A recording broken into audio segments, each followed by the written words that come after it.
श्री राधे राधे कृष्णा कृष्णा। मनंतरादि काल विभाग का वर्णन श्री मैत्रेय जी कहते हैं, विदुर जी, पृथ्वी आदि कार्य वर्ग का जो सूक्ष्म अंश है, जिसका और विभाग नहीं हो सकता तथा जो कार्य रूप को प्राप्त नहीं हुआ है और जिसका अन्य परमाणुओं के साथ संयोग भी नहीं हुआ है, उसे परमाणु कहते हैं। इन अनेक परमाणुओं के परस्पर मिलने से ही मनुष्यों को ब्रह्मवश उनके समुदाय रूप एक अवर्ग वर्ग की प्राप्ति होती है।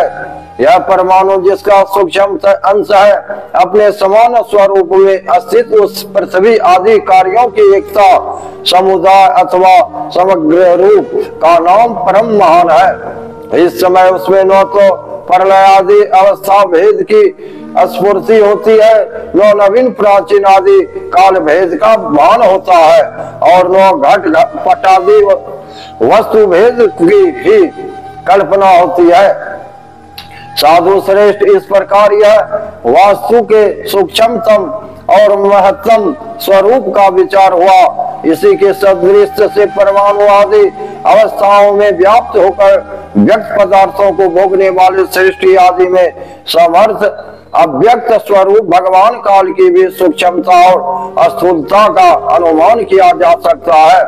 जो काल प्रपंच के परमाणु जैसे सूक्ष्म अवस्था में व्याप्त रहता है, वह अत्यंत सूक्ष्म है, और जो सृष्टि से लेकर प्रलय प्रयत्न उसकी सभी अवस्थाओं का भोग करता है, वह परम महान है। दो परमाणु मिलकर एक अणु होता है और तीन अणुओं के मिलने से एक सरत रेणु होता है, जो झरोखे में से होकर आयु हुई सूर्य की किरणों के प्रकाश में आकाश में उड़ता दिखता जाता है। ऐसे तीन सरस रेणुओं को पार करने में सूर्य को जितना समय लगता है, उसे त्रुटि कहते हैं। इससे 100 गुना काल वेद कहलाता है और 3 वेद का एक लब होता है। 3 लब को एक निमेष और 3 निमेष को एक क्षण कहते हैं। 5 क्षण की एक काष्ठा होती है और 15 काष्ठा का एक लघु, 15 लघु की एक नाटिका दंड कही जाती है। 2 नाटिका का एक मुहूर्त होता है और दिन के घटने बढ़ने के अनुसार दिन एवं रात्रि की दोनों संध्याओं को 2 मुहूर्तों को छोड़कर 6 या 7 नाटिका का एक प्रहर होता है। यह याम कहलाता है, जो मनुष्य के दिन या रात का चौथा भाग होता है। 6 पाल सावे का एक ऐसा बर्तन बनाया जाए जिसमें एक प्रस्थ जल आ सके, और 4 माह से सोने की 4 अंगुल लंबी सलाई बनवाकर उसके द्वारा उस बर्तन के पेंदे में छेद करके उसमें जल में छोड़ दिया जाता है। जितने समय में एक प्रस्थ जल उस बर्तन में भर जाए, वह बर्तन जल में डूब जाए, उतने समय को एक नाटिका कहते हैं। विदुर जी, 4-4 पहर के मनुष्य के दिन और रात होते हैं और 15 दिन रात का एक पक्ष होता है, जो शुक्ल और कृष्ण भेद से 2 प्रकार का माना गया है। इन दोनों पक्षों को मिलाकर एक मास होता है, जो पितरों का एक दिन रात है, 2 मास का एक ऋतु और 6 मास का एक अयन होता है। अयन दक्षिणायन और उत्तरायण भेद से 2 प्रकार का है।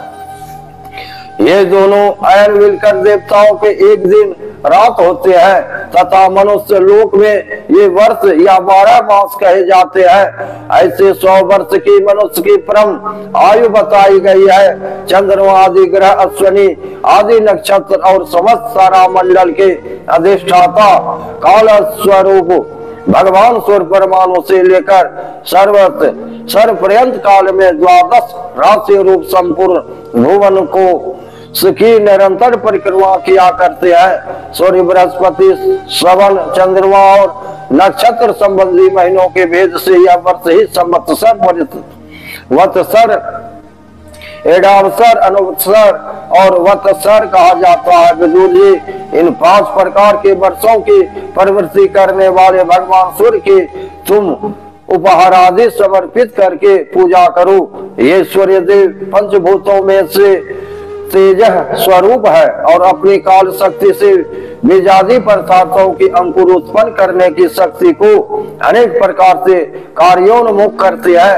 यही पुरुषों की मोह निवृत्ति के लिए उनकी आयु का क्षय करते हुए आकाश में विचरते रहते हैं तथा ये ही सकाम पुरुषों को यज्ञ आदि कर्मों से प्राप्त होने वाले स्वर्ग आदि मंगलमय फलों का विस्तार करते हैं।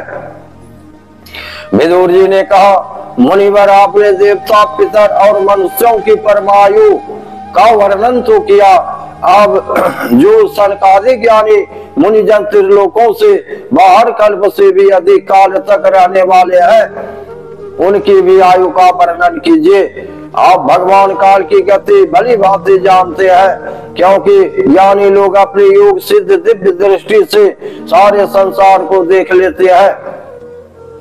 मैत्रेय जी ने कहा, विदुर जी सत्य युग, त्रेता, द्वापर और कली ये 4 युग अपनी संध्या और संध्यासों के सहित देवताओं के 12 सहस्त्र वर्ष तक रहते हैं, ऐसा बतलाया गया है। इन सत्यादि चारों युगों में क्रमशः 4, 3, 2 और 1 सहस्त्र दिव्य वर्ष होते हैं और प्रत्येक में जितने सहस्त्र वर्ष होते हैं उससे दोगुने 100 वर्ष उनकी संध्या और संध्यासों में होते हैं। युग की आदि में संध्या होती है और अंत में संध्या। इनकी वर्ष गणना सैकड़ों की संख्या में बतलाई गई है। इनके बीच का जो काल होता है उसी को काल वेत्ताओं ने युग कहा है। प्रत्येक युग में एक विशेष धर्म का विधान पाया जाता है। सत्य युग के मनुष्यों में धर्म अपने चारों चरणों से रहता है, फिर अन्य युगों में अधर्म की वृद्धि होने से उसका एक एक चरण चिन्ह हो जाता है। प्यारे विदुर जी, त्रिलोकी से बाहर लोक से ब्रह्मलोक प्रयत्न यहाँ की 1 सहस्त्र चतुर्युग की एक दिन होता है और इतनी ही बड़ी रात्रि होती है जिसमें जगत कर्ता ब्रह्मा जी शयन करते हैं। उस रात्रि का अंत होने पर इस लोक का कल्प आरंभ होता है। उसका क्रम जब तक ब्रह्मा जी का दिन रहता है तब तक चलता रहता है। उस एक कल्प में 14 मनु हो जाते हैं। प्रत्येक मनु 71 चतुर्युगी से कुछ अधिक काल चतुर्युगी तक अपना अधिकार भोगता है।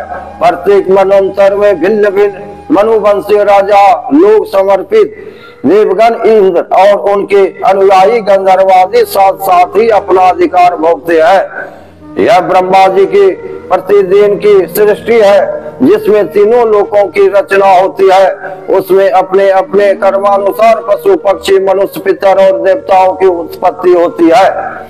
इन मनंतरों में भगवान सत्व गुण का आश्रय ले अपनी मनुवादी मूर्तियों के द्वारा रोष प्रकट करते हुए इस विश्व का पालन करते हैं। काल क्रम से जब ब्रह्मा जी का दिन बीत जाता है तब ये तमोगुण के संपर्क को स्वीकार कर अपने सृष्टि रचना रूप को स्थगित करके निश्रेष्ठ भाव से अस्तित्व हो जाते हैं। उस समय सारा विश्व उन्हीं में लीन हो जाता है। जब सूर्य और चंद्रमा आदि से रहित वह प्रलय रात्रि आती है तब वे भुवः स्वः तीनों लोग उन्हीं ब्रह्मा जी के शरीर में छिप जाते हैं। उस अवसर पर तीनों लोग शेष जी के मुख से निकली हुई अग्नि रूप भगवान की शक्ति से जलने लगते हैं। इसलिए उसके ताप से व्याकुल होकर भृगु आदि मुनीश्वरगण महलोक से जान लोक को चले जाते हैं। इतने में ही सातों समुद्र प्रलय काल के प्रचंड पवन से उमड़ कर अपने उछलती हुई उत्ताल तरंगों से त्रिलोकी को डुबो देते हैं। तब उस जल के भीतर भगवान से सैयाई योग निंद्रा से नेत्र मूंद कर शयन करते हैं। उसमें जनलोक निवासी मुनिगण उनकी स्तुति किया करते हैं। इस प्रकार काल की गति से एक एक सहस्त्र चतुर्युग के रूप में प्रतीत होने वाले दिन रात के हेर फेर से ब्रह्मा जी की 100 वर्ष की परमायु भी बीती हुई सी दिखाई देती है। ब्रह्मा जी के आयु के आधे भाग को प्रार्ध कहते हैं। अब तक पहला प्रार्ध तो बीत चुका है, दूसरा चल रहा है। पूर्व प्रारब्ध के आरंभ में ब्रह्म नामक महान कल्प हुआ था, उसी में ब्रह्मा जी की उत्पत्ति हुई थी। पंडित जन इन्हें शब्द ब्रह्म कहते हैं। उसी प्रारब्ध के अंत में जो कल्प हुआ था उसे पाद कल्प कहते हैं। इसमें भगवान के नाभि सरोवर से सर्वलोकमय कमल प्रकट हुआ था। विदुर जी, इस समय जो कल्प चल रहा है वह दूसरी प्रारब्ध का आरंभक बतलाया जाता है।